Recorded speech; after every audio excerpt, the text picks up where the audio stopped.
Pemirsa, KPK menunjukkan taringnya dengan menetapkan Sekjen Nasdem Patris Rio Capella. Rio terancam hukuman 20 tahun penjara karena terlibat kasus suap Hakim PT UN Sumatera Utara.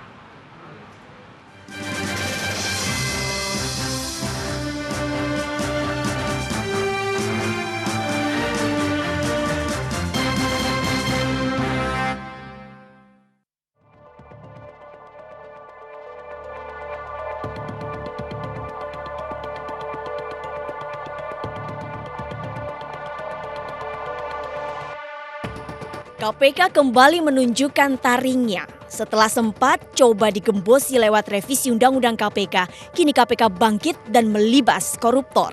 Salah satunya Sekjen DPP Partai Nasdem, Patris Rio Capella. Rio terancam hukuman maksimal 20 tahun penjara dan denda 1 miliar rupiah karena terlibat dalam kasus suap Hakim PT UN Sumatera Utara.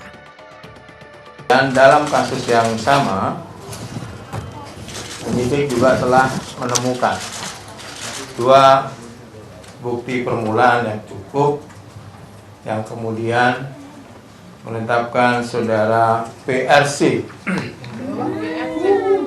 menjadi tersangka selaku anggota DPR. Dugaan pasal yang diduga dilanggar adalah pasal 12 huruf A huruf B atau pasal 11 Undang-Undang Nomor 31 Tahun 99 sebagaimana diubah dengan Undang-Undang Nomor 20 Tahun 2001 tentang pemberantasan tindak pidana korupsi.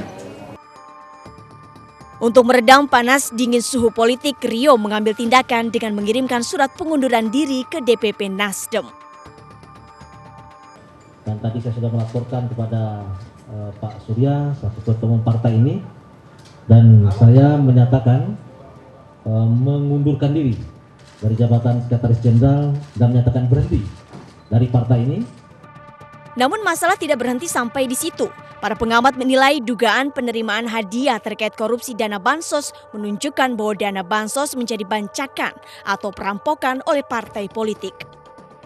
Perampokan dana bansos semakin diperparah dengan melibatkan penegak hukum seperti Kejaksaan Tinggi setempat. Apalagi petinggi kejaksaan juga diisi oleh partai politik, sehingga penegakan hukum menjadi komoditas politik. Masyarakat berharap banyak supaya KPK tidak tebang pilih dan ada keberanian untuk mengusut siapapun yang terlibat di situ, tidak terkecuali elit-elit partai politik. Tidak hanya di kalangan elit politik, penetapan Rio juga sontak menjadi perbincangan publik.